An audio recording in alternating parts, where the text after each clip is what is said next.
Mulai hari ini akan menarik kembali semua persetujuan lingkungan dari dokumen lingkungan yang ada di daerah-daerah bencana.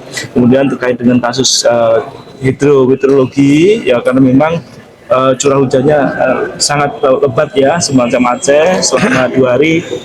Di data kami ada 9,7 miliar kubik air turun hanya dalam 2 hari, sehingga seberapapun kapasitas landscape-nya tentu tidak mampu, apalagi kondisi landscape-nya banyak sudah tidak memenuhi daya dukung daya tampung.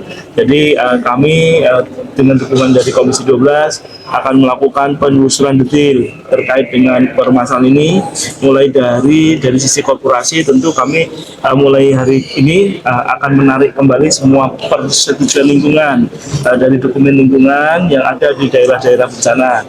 Kemudian selanjutnya kami juga minggu depan sudah mulai memanggil entitas-entitas yang kami indikasikan berdasarkan kajian sementara dari Citra Satelit berkontribusi memperparah dari bencana banjir ini. Jadi kami telah melakukan surat panggilan. Jadi hari Senin kami harap mereka datang untuk menjelaskan sesuatunya.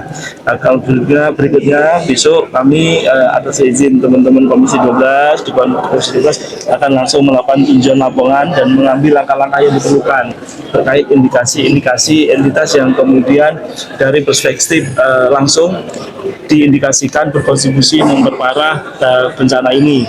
Kami hari ini juga telah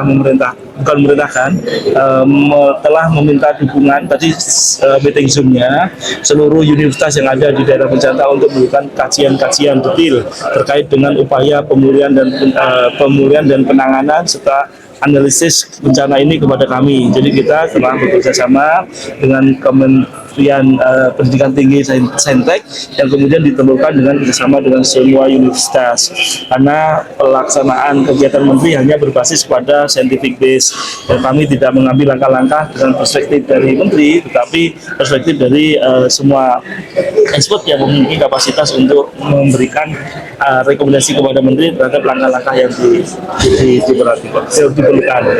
Perhatian serius memang kami fokuskan dulu si tahap 1 ini ke Batang Toru, karena landscape-nya yang cukup unik ya, karena seperti V gini, semua airnya masuk ke tengah, dan di tengah inilah kota-kota itu berada, sehingga kita perlu melakukan langkah-langkah serius, karena berdasarkan kajian peta satelit kami di bagian hulu yang harusnya berupa hutan, ini fungsinya secara tata ruang justru kepada pertanian lahan kering dan pertanian lahan basah, padahal tempatnya di puncak ya, sehingga begitu terjadi bencana ya seperti ini. Kemudian ada indikasi pembukaan kebun sawit yang menyisakan log-log ya, yang tidak, karena memang kan zero burning, sehingga kayu itu tidak dibakar tapi dipinggirkan. Nah, ternyata banjirnya yang cukup besar mendorong itu menjadi bencana berlipat-lipat. Ini juga kami akan cek. Jadi semua potensi akan kami cek. Kami mohon dukungan kepada semua kita untuk dengan teguh menegakkan aturan lingkungan hidup pada posisi bencana ini.